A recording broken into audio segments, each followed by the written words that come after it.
അസ്സലാമു അലൈക്കും. ഇന്ന് നമ്മൾ ഫില്ലിങ്സ് ഒക്കെ വെച്ചിട്ടുള്ള ഒരു ബന്നിൻ്റെ റെസിപ്പി ആയിട്ടാണ് വന്നിട്ടുള്ളത്. അതിനൊരു ബൗളെടുത്ത് വെച്ചിട്ടുണ്ട്. അതിലേക്ക് ഒരു 1/2 ഗ്ലാസ് ചെറു ചൂടോട് കൂടിയുള്ള ഒരു പാൽ ഒഴിച്ച് കൊടുക്കാം. 3/4 ഗ്ലാസ് പാൽ ഞാൻ എടുത്തിട്ടുണ്ട്. 1/2 ഗ്ലാസ് ഒഴിക്കണുള്ളൂ. പിന്നെ വേണമെങ്കിൽ നമുക്ക് ആവശ്യത്തിന് ചേർത്ത് കൊടുത്ത് കുഴച്ച് കൊടുക്കാം. 1 ടേബിൾ സ്പൂൺ പഞ്ചസാരയാണ് ചേർത്ത് കൊടുത്തിട്ടുള്ളത്.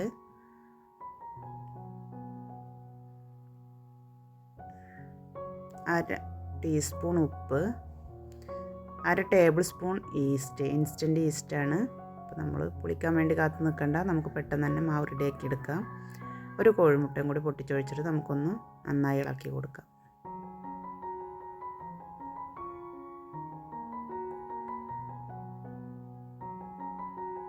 എല്ലാം കൂടെ ഒന്ന് മിക്സായി വന്നിട്ടുണ്ട്. നമുക്ക് 2 കപ്പ് മൈദ എടുത്ത് വെച്ചിട്ടുണ്ട്. 250 ml കപ്പിന് 2 കപ്പ് മൈദയാണ് നമ്മൾ എടുത്തിട്ടുള്ളത്. ഇതിലേക്ക് നമുക്ക് ഈ കുറേശ്ശെ ഒഴിച്ചു കൊടുത്തിട്ട് നമുക്കിതൊന്ന് കുഴച്ചെടുക്കാം. ഒന്ന് സെറ്റായി വരുമ്പോൾ 1 ടേബിൾ സ്പൂൺ ഓയിൽ ഒഴിച്ചു കൊടുത്തിട്ടുണ്ട്. സൺഫ്ലവർ ഓയിലാണ്. വീണ്ടും നമുക്കിതൊന്ന് കുഴച്ചെടുക്കാം. പാത്രത്തിൽ നിന്നൊക്കെ വിട്ടു വരുന്നൊരു പാകമായാൽ നമുക്ക് ടേബിളിലിട്ട് കൗണ്ടർ ടോപ്പിലിട്ടിട്ട് നമുക്ക് നന്നായി വലിച്ച് വെച്ചിട്ട് നമുക്ക് കുഴച്ചെടുക്കാം. വീഡിയോയിൽ കാണുന്ന അതേ രീതിയിൽ തന്നെ അങ്ങനെ വലിച്ച് കൊടുത്തിട്ട് വേണം കുഴച്ചെടുക്കാൻ. അപ്പോഴാണ് നമ്മളെ ബണ്ണ് നന്നായി പൊന്നി വരുള്ളൂ.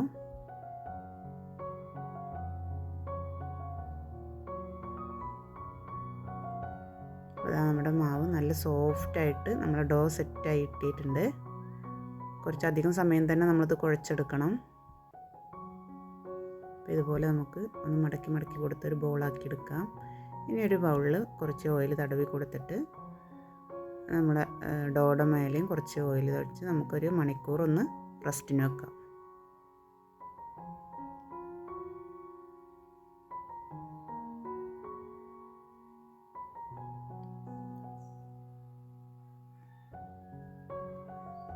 ബൗളൊന്ന് അടച്ചു വെച്ച് കൊടുക്കാം.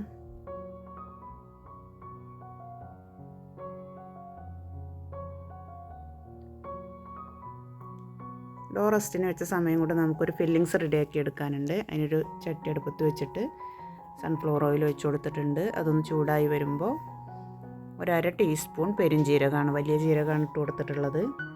ഒരു സവാള ചെറുതാക്കി അരിഞ്ഞത്,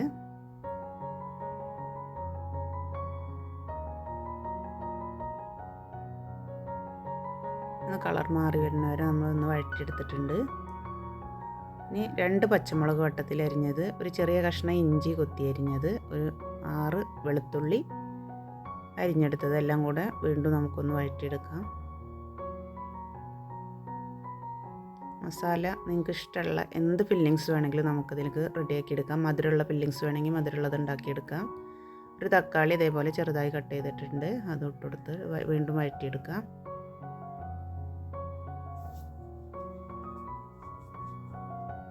അപ്പോൾ നമ്മുടെ ഉള്ളിയും തക്കാളിയൊക്കെ നന്നായി വാടി വന്നിട്ടുണ്ട്. ഇതിലേക്ക് മഞ്ഞൾപ്പൊടി, കുരുമുളക് പൊടി, ഗരം മസാല, ഉപ്പ് എല്ലാം 1/2 ടീസ്പൂണാണ് എടുത്തിട്ടുള്ളത്.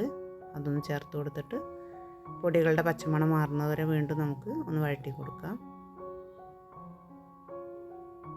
1 കപ്പ് ബീഫ് നമ്മൾ എല്ലില്ലാതെ എടുത്തിട്ട് മഞ്ഞൾപ്പൊടി ഉപ്പും ചേർത്ത് വേവിച്ച് മിക്സിയിലൊന്ന് പൊടിച്ചെടുത്തതാണ്, ഒന്ന് ക്രഷ് ചെയ്തെടുത്തതാണ്. അത് നമുക്കിതിൽ ചേർത്ത് കൊടുത്ത് ഒന്ന് അടച്ച് വെച്ചിട്ട് ഒന്ന് റെഡിയാക്കി എടുക്കാം. അപ്പോൾ ഇതാ നമ്മുടെ ഫില്ലിങ്സ് റെഡി ആയിട്ടുണ്ട്. 2 തണ്ട് കറിവേപ്പിലയും കൂടെ ഇട്ട് കൊടുത്തിട്ടുണ്ട്. അപ്പോൾ നമ്മുടെ ഫില്ലിങ്സ് റെഡിയായി. ഇനി ഒന്ന് ചൂട് പോണവരെ നമുക്ക് ഒന്ന് വെയിറ്റ് ചെയ്യാം. ഈ സമയം കൊണ്ട് നമ്മളെ ഡോ ഇതാ 1 മണിക്കൂറായിട്ടുണ്ട്. ഡബിൾ സൈസായി പൊങ്ങി വന്നിട്ടുണ്ട്. നമുക്ക് വീണ്ടും ഇതൊന്ന് കൈവച്ചൊന്ന് കുഴച്ചെടുത്തിട്ട് നമുക്ക് 2 പാർട്ടാക്കാം.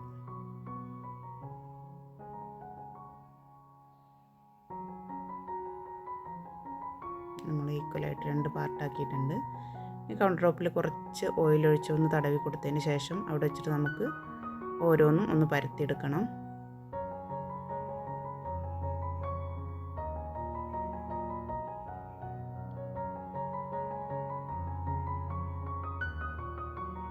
നമ്മളത് ഇതുപോലെ പരത്തിയെടുത്തിട്ടുണ്ട്. ഒരു പ്ലേറ്റിൽ കുറച്ച് എണ്ണ തടവി കൊടുത്തിട്ട് ആദ്യം പരത്തിയത് നമുക്ക് ആ പ്ലേറ്റിലേക്കൊന്ന് മാറ്റി വെക്കാം.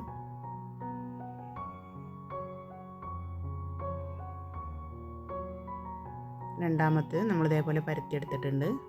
ഇനി ആദ്യം പരത്തി വെച്ച പ്ലേറ്റിൽ വെച്ച ഡോയിൽ നമുക്ക് നമ്മൾ ഫില്ലിങ്സ് ഇട്ടാൽ കൊടുക്കാം. മുഴുവൻ ഫില്ലിങ്സും സെൻറ്റർ ഭാഗത്തായിട്ട് വെച്ച് കൊടുത്തിട്ട് ഒന്ന് അമർത്തി കൊടുക്കുക. സൈഡ് ഭാഗം കുറച്ച് ഫില്ലിങ്സ് ഇടാതെ ഒന്ന് ഒഴിവാക്കിയിടണം. നമുക്ക് ആ ഭാഗം ഒന്ന് ഒട്ടിച്ചെടുക്കാനാണ്. അപ്പോൾ നമ്മൾ മുഴുവൻ ഫില്ലിങ്സും ഇതുപോലെ വെച്ച് കൊടുത്തിട്ടുണ്ട്. ഇനി നമ്മൾ പരത്തി വെച്ച് നമ്മൾ രണ്ടാമത്തെ ഡോ എടുത്തിട്ട് ഇതിൻ്റെ മുകളിലൊന്ന് കവർ ചെയ്ത് കൊടുക്കാം.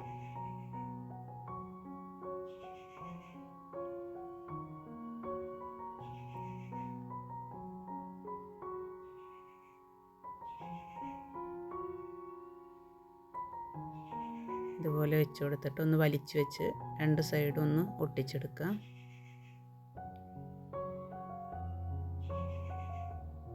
അരികൊക്കെ ഒന്ന് അമർത്തി കൊടുത്തിട്ടുണ്ട്.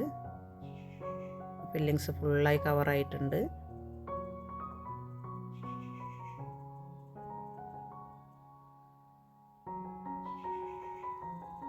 ഇനി നമ്മളിത് ബേക്ക് ചെയ്യാൻ പോണത് ഇതുപോലുള്ളൊരു പാത്രത്തിലാണ്. അതിലേക്ക് നമുക്കിതൊന്ന് എണ്ണ തടവിയതിന് ശേഷം ഒന്ന് ഇറക്കി വെച്ച് കൊടുക്കാം. പ്ലേറ്റിൽ എണ്ണ ആക്കിക്കൊണ്ട് നമുക്ക് പെട്ടെന്ന് തന്നെ വിട്ട് കിട്ടും. അപ്പോൾ ഇതുപോലെയാണ്. ഇനി ഗ്യാസിൽ നമ്മളൊരു ഇരുമ്പിൻ്റെ ചട്ടി വെച്ച് നന്നായി ചൂടാക്കിയിട്ടുണ്ട്. അതിൻ്റെ മുകളിലാണ് നമ്മൾ വെച്ച് കൊടുക്കുന്നത്. നേരിട്ട് ഫ്ലെയിം തട്ടരുത്, അപ്പോൾ അടിഭാഗം പെട്ടെന്ന് കരിഞ്ഞു പോകും. അടച്ച് വെച്ച് കൊടുക്കാം. അടച്ച് വെച്ച് നമുക്കൊരു 10-15 മിനിറ്റ് നമ്മളൊന്ന് ബേക്ക് ചെയ്തെടുക്കണം. ആ സമയം കൊണ്ട് മേൽഭാഗമൊക്കെ ഒന്ന് റെഡിയായി വരും. കയ്യിലൊന്നും ഒട്ടിപ്പിടിക്കാതെ ഒന്നിങ്ങനെ വെള്ളത്തിൻ്റെതൊക്കെ മാറിയിട്ട് ഒന്ന് റെഡിയായി കിട്ടിയിട്ടുണ്ടാവും. നമുക്കതൊന്ന് തിരിച്ചിട്ട് കൊടുക്കാം.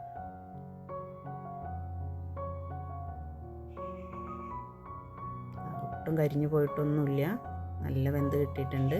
ഇനി അപ്പുറം ഇതേപോലെ നമുക്കൊന്ന് ഗോൾഡൻ കളറാക്കി എടുക്കണം.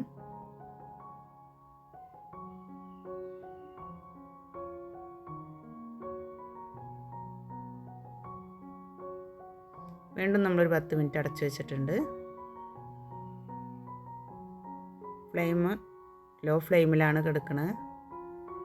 നമ്മുടെ ബണ്ണ് റെഡി ആയിട്ടുണ്ടാവും. ഒന്ന് കമഴ്ത്തി നോക്കാം. അടിഭാഗം നമുക്ക് നല്ല പെർഫെക്റ്റായിട്ട് കിട്ടിയിട്ടുണ്ട്. ഓവൻ ഇല്ലാത്തതുകൊണ്ടാണ് നമ്മളിങ്ങനെ ചെയ്യുന്നത്. ഓവൻ ഉണ്ടെങ്കിൽ ഓവനിൽ വെച്ച് ബേക്ക് ചെയ്തെടുത്താൽ മതി. അരികൊന്നും വിട്ട് വന്നിട്ടില്ല, നന്നായി കിട്ടിയിട്ട് നല്ല പൊങ്ങി വന്നിട്ടുണ്ട്. നമുക്കൊന്ന് കട്ട് ചെയ്ത് നോക്കാം.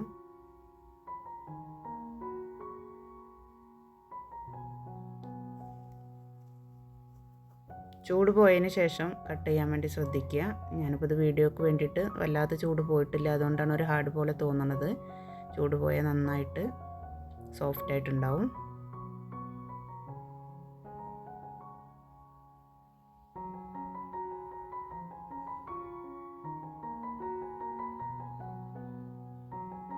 ഇപ്പോൾ നമ്മുടെ സൂപ്പർ ഫില്ലിങ്സ് വെച്ച ബണ്ണ് റെഡിയായി കിട്ടിയിട്ടുണ്ട്.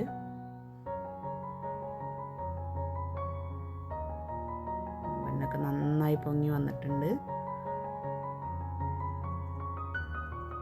വീഡിയോ ഇഷ്ടമായ എല്ലാവരും ലൈക്ക് ചെയ്യുക, ഷെയർ ചെയ്യുക, കമൻറ്റ് ചെയ്യുക. അടുത്തൊരു വീഡിയോയുമായി നമുക്ക് വീണ്ടും കാണാം.